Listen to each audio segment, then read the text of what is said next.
Hola, hoy en Retrologando vamos a hablar de una serie antigua que en su momento funcionó muy bien, que bueno, fue una serie icónica que vio todo el mundo, entonces había solamente una televisión en España. Y también, aparte de la serie, nos vamos a ocupar del protagonista que tiene tanto o más interés que la serie en sí. Me refiero a Vareta.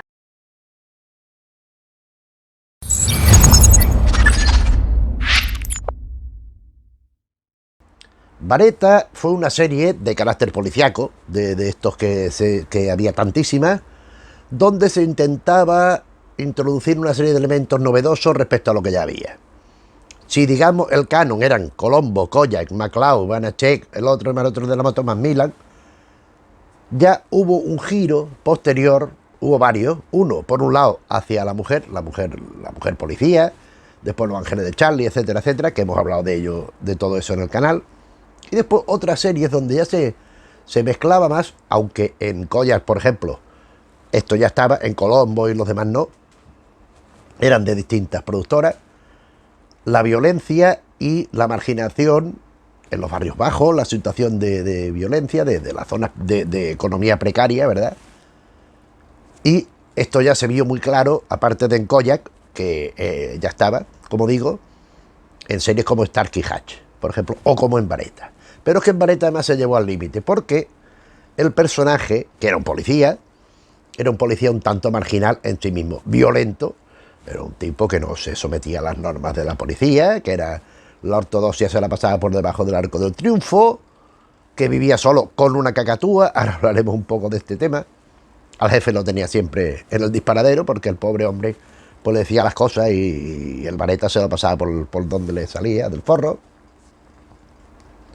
Y era una serie distinta, era una serie donde los policías no solo perseguían, en este caso el policía, no solo perseguía o no solo detenía, sino que recurría a la violencia cuando le parecía. Incluso muchas veces el provocador era él mismo. La serie se extendió desde 1975 a 1978 durante 4 temporadas, 82 capítulos. 82 capítulos autoconclusivos, independientes, donde iba sucediéndose en cada uno el caso de rigor, que no era tanto, muchas veces, que en la mayoría sí, claro, un asesinato que se había producido, un robo, un secuestro, sino también peleas entre bandas, tiroteos, situaciones de estas de marginalidad que normalmente no estaban tan presentes en la serie que sí en algunas películas.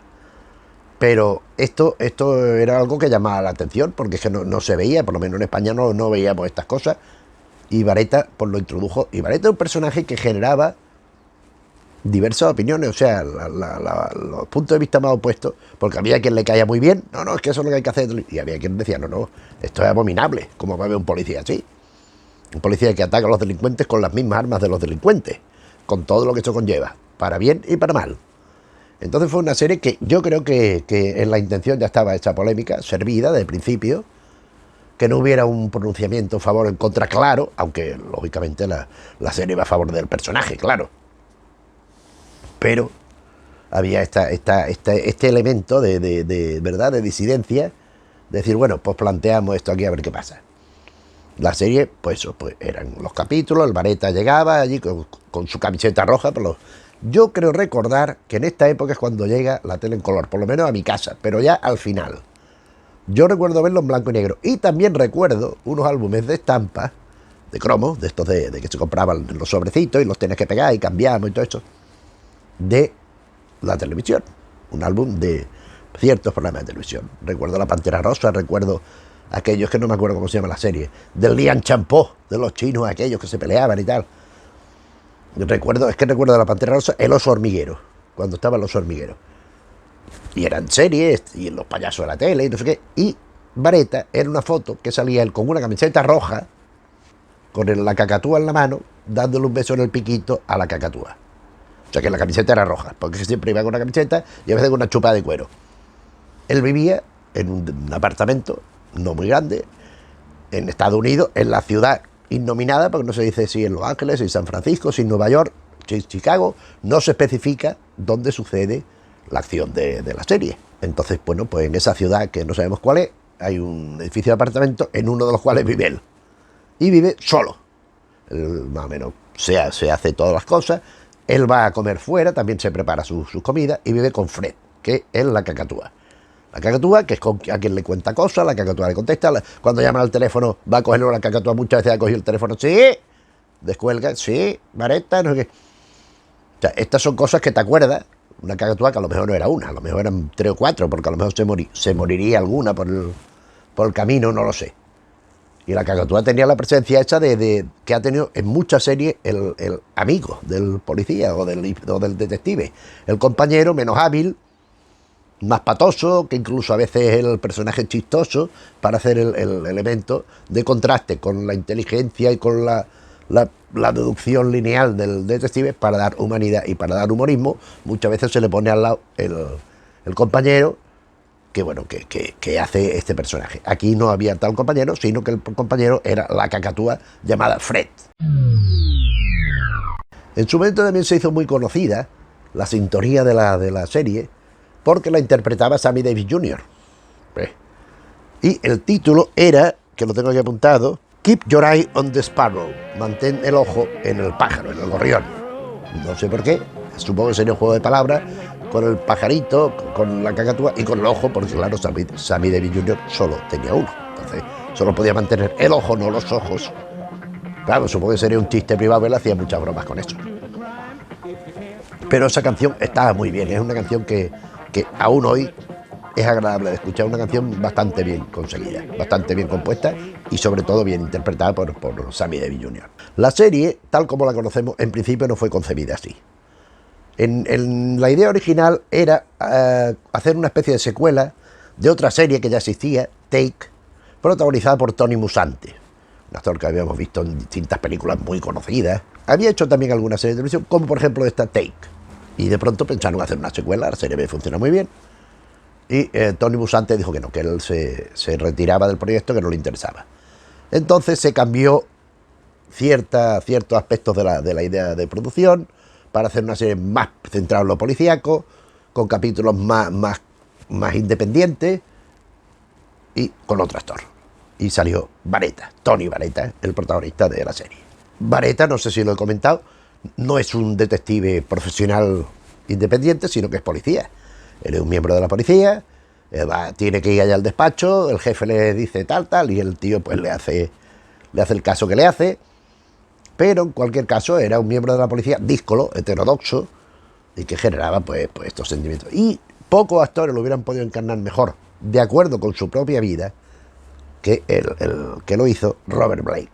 Robert Blake es el protagonista, es el personaje que hace Vareta, y al que vamos a dedicar ahora a unos minutos a hablar de él. No sin antes referirnos a el otro coprotagonista. El coprotagonista, bueno, no es un coprotagonista, es un actor secundario, que aparece muchísimo menos, pero es un actor de cierta relevancia, en tanto era el jefe que le mandaba al Vareta una cosa y otra, y después siempre estaba cabreado porque el otro hacía lo que le parecía. Y este personaje lo interpreta Dana Elkar. Dana Elkar, que lo habíamos visto en películas notables, por ejemplo en El Golpe. El Golpe es uno de los que está ahí con el tinglao, con Robert Redford y con Paul Newman.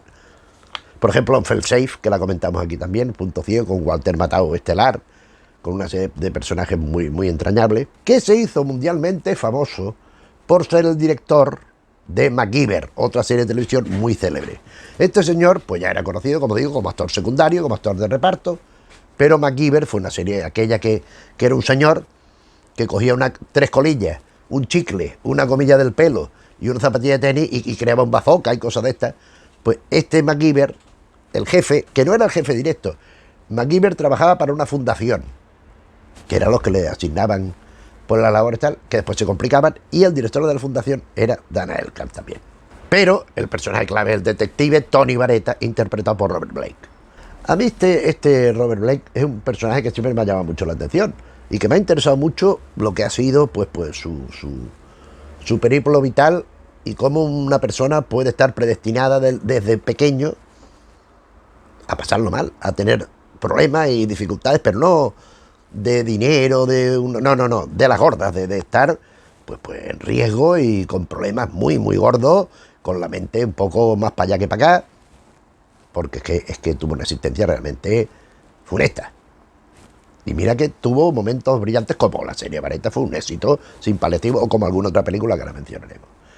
Este hombre, llamado como nombre de pila Michael James Vincenzo Gubitosi nació en Nutley, en Nueva Jersey, en 1933. Y aquí, nada más que nacer, o siendo muy pequeñito, ya hay dos divergencias, dos caminos divergentes. Uno, su vida personal particular, y otra, su vida profesional. En su vida profesional, desde muy pequeño, tuvo éxito. En la pandilla original de los Keystone, de aquel cine cómico mudo o con sonidos después incorporados también, la pandilla, que eran los niños que hacían gamberradas, que aparecían haciendo las víctimas de ellos, los que estaban por ahí. Otros actores muy importantes, como Harry Landon, como Laurel y Hardy, o sea, muchos aparecieron por allí con la pandilla. Bueno, pues de la pandilla, no de la primera del todo, sino hubo que hacer alguna sustitución, y Robert Blake fue uno de los miembros de la pandilla considerada original. O sea que ya empezó bien. Jackie Cooper, toda esta gente que estaba por entonces por allí, era un poco más joven, pero ya funcionaba por allí. Hizo muchos cortos de Lasting, muchos. No solo con la pandilla, pero es que también el largometraje, hombre, lo que pasa es que iba a suponer, pero tiene presencia. Por ejemplo, en El Tesoro de Sierra Madre, de John Huston, una maravilla. El niño que le vende el billete de lotería al personaje que interpreta Humphrey Bogart es Robert Blake. Es el mismo, el niño aquel que... Pues ese mismo. De niño, esto de niño. ¿Qué tenía en su casa? El padre era un alcohólico violento que le daba unas palizas que lo dejaba tibio. Por lo visto, sufrió acoso sexual por parte de su madre y de su padre, de los dos. Lo cual ya debía estar el hombre no muy orientado, como un cencerro, pero es que en el colegio también sufrió acoso. Y además, como era un tipo bajito, no sé si de niño, eso de mayor de luego sí lo sé, porque me he documentado, no porque estuviera allí viéndolo, se metía frecuentemente en peleas, o las provocaba él, decían, lo cual lo echaban del colegio, lo echaban de otro colegio, lo echaban de otro colegio. O sea que entre que en los colegios no lo aceptaban, ni los compañeros, y lo que tenía en casa, pues lleva fraguándose algo de que este señor pues no fuera muy sano, no muy saludable. Mientras que en el trabajo no le iba mal, como digo, le iba bien. Seguimos con la parte profesional. Ya de adulto aparece en la historia más grande jamás contada, esa que es una especie de versión de los evangelios tal. También interpreta al protagonista de la versión del año 1967 de A Sangre Fría, sobre la novela de Truman Capote. Él interpreta al asesino, a Perry Smith, de una película dirigida por Richard Brooks, blanco y negro, que él hace una interpretación memorable, muy bien hecha, más con una distancia y a la vez una empatía muy importante. A mí ese personaje me interesa mucho. También en otra película que hace un motero tal, que se llama La piel en el asfalto, de 1973. Después vendría Vareta, que Vareta es pues lo que lo encumbra. Y después vinieron algunos papeles menores en programas de televisión, en películas, entre las que yo destacaría quizá una versión para televisión de Ratones y Hombres, donde él hace George y Lenny lo hace Randy Quaid, el grande de los dos Quaid, el que falleció. Interpretaba a Lenny, al fuerte retrasado. Este actor pues ha fallecido hace unos meses con respecto a cuando grabó esto, y bueno, pues lógicamente ya no ha trabajado más. Pero volvemos a su vida privada, porque es donde aparece otro elemento que le ha marcado, hombre, ya en época más reciente, pero que es que se me venía. O sea, su vida no fue un hombre excesivamente con matrimonios, con muchos matrimonios, pero sí con problemas de alcoholismo, de drogas, decían. En ciertos bares lo tenían que echar de allí porque se peleaba, porque buscaba pelea, porque buscaba bronca. Pero tampoco esto es muy insólito en cierta gente que no sabe llevar el éxito. Pero lo más grave, lo más fastidioso, lo más doloroso quizás es su matrimonio con Bonnie Lee Bakley. Esto es una cosa de película de terror o de susto o incluso de risa, si se quiere, según cómo se oriente, según el tono que se lee. Desde luego siempre desde lo terrorífico, desde lo patético. Resulta que estaba separado, o sea, Robert Blake estaba separado, era divorciado, y en 1999 conoce a esta Bonnie Lee Bakley, que era conocida por dos cosas. Una, por beneficiarse de hombres mayores, era una mujer muy atractiva, y entonces se acercaba a ellos tal igual, a cambio de que le regalaran joyas, que le dieran dinero y cosas estas. Y después, por su mitomanía que rozaba lo enfermizo, ¿no? Era una persona a la que le gustaban mucho las celebridades, estar cerca de las celebridades, y no le importaba qué precio tuviera que pagar para ello. Para estar cerca y para hacerse fotos y tal y cual. Bueno, pues con esta mujer se casa Robert Blake en 1999, en su segundo matrimonio. Para ella era el 11º matrimonio. O sea, él se había casado una vez antes, él se había casado 10. Eso sí, algunos matrimonios efímeros, por lo visto uno de un solo día. Hace poco hablamos aquí de una novela de Jesús Campos, se llama Mundo Cruel, donde pasaba eso, que un matrimonio duraba un día. Pues por lo visto es posible, al menos en Estados Unidos. Bueno, la cuestión que estando casados no era una pareja nada funcional, nada normal, habitual, ¿no? Era una pareja bastante extraña también. Y durante la relación de matrimonio, ella tuvo una aventura con Christian Brando, el hijo de Marlon Brando. Y al cabo del tiempo aparece embarazada. Entonces Robert Blake dice que no, que él se desentiende, que el hijo será del otro, será nieto de Marlon Brando y que le deje al de historia. Prueba de ADN y no, resulta que el padre era él, el Robert Blake. Con lo cual, para una vez que le tocaba ir a llevar el cántaro a la fuente, pues se lo rompió. Total, que nada, que siguieron casados y la tía le ponía los cuernos, le era infiel y le generaba problemas y le pedía dinero, en fin. En definitiva, en 2001 van a cenar a un restaurante, los dos, el matrimonio. En un momento determinado, más o menos han terminado la cena, se dejan la copa, para ahora vamos a tomar la copa. Van los dos al coche de ellos, ella se queda sentada en el coche y él vuelve al restaurante a tomarse la copa y fumar su cigarro. Y cuando vuelve al coche se la encuentra con un balazo pegado, desde fuera. No se había suicidado, estaba asesinada. Primer sospechoso, él. Hubo investigaciones, hubo juicio y lo absuelven. Lo absuelve la Corte Civil por falta de pruebas, supongo, o de evidencias o como le llamen. Pero resulta que los hijos, que eran 4, no solo de esta mujer, sino de su matrimonio anterior, que había tenido 3, con esta mujer había tenido ese hijo, que me parece recordar que era una niña. Estos 4 hijos presentan demanda criminal contra Robert Blake, contra su padre, por haber asesinado a su madre, a la madre de la última. Y el hijo mayor de Robert Blake es legalmente, después, el padre adoptivo de la hija menor que había tenido con Bonnie, Robert Blake. Esto fue un ir y volver, un no parar de juicios, de ataques entre la familia, de pasarlo muy mal, porque claro, esto es una cosa terrible, ¿no? Yo no sé muy bien qué es lo que pasaría, no sé qué carácter tenía ella también porque hay que tener una mente un poco distinta, ¿no? A lo que, por lo menos a lo que entendemos, por lo menos lo que yo entiendo como algo más o menos normal. Pero bueno, también es el hombre este, pues ya digo, tuvo una existencia bastante penosa y bastante dura, cuando no tenía por qué haber sido así. Era un hombre que, hombre, sí, en su infancia lo pasaría tan terriblemente mal que eso le marcaría todo, pero después pudo rehacer su vida. Y bueno, cuando los tribunales no lo han condenado, lo mejor es que él no lo hizo realmente. Es una persona que ha ido dejando un rastro de cadáveres de ancianos que le han ido dando el dinero a ella, en prejuicio de los herederos legítimos, hijos, nietos, sobrinos, etcétera. Una tía que ha ido siempre por el dinero y por la celebridad de los acompañantes, pues a lo mejor tenía más enemigos en el mundo que no este pobre diablo, que era un desgraciado, que a lo mejor sí se la cargó él, yo no lo sé, ni si se la cargó o no se la cargó. Pero lo que sí me parece es que luego esta mujer no era, podríamos decir, la mujer que más amigos haría entre el género masculino de la época, de la zona esa de Estados Unidos, ¿no? Porque, sí, amigos durante un tiempo. El hijo de Marlon Brando después dijo de ella pestes también, ¿eh? Dijo, no me extraña que la hayan matado, porque... Pero bueno, eso, lo de Marlon Brando es que también había que echarle de comida aparte, porque tampoco estaba muy bien de la cabeza. Ese hijo también tuvo sus problemas legales, su juicio, etcétera, y ya sabemos cómo terminó el asunto, con suicidio, que Marlon Brando no lo superó nunca, lo que le quedó de vida. Pero a Robert Blake ya se le acaba porque ya está muerto. Y por lo tanto, pues ya acabamos el vídeo, porque ya tampoco... Era un poco pues reflexionar cómo, de forma mínima y superficial, pero como una persona desde la infancia puede ser tan infeliz, puede pasarlo tan mal, ir sobreviviendo, ser un sobreviviente, tener momentos álgidos de éxito, profesional y vitalmente, ¿no? Y existencialmente, para después tener que volver a caer una y otra vez, Da que pensar, ¿eh?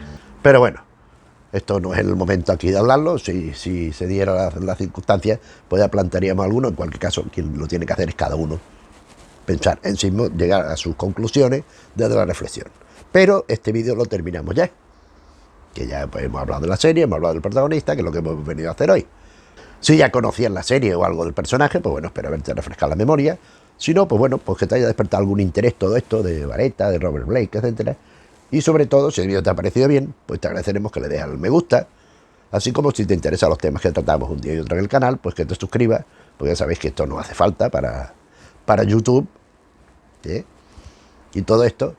Y nada, pues en realidad siempre agradecido porque estés al otro lado y espero que lo sigas estando mientras sigamos haciendo estos vídeos y que sea mucho tiempo. Gracias por la atención. Un saludo.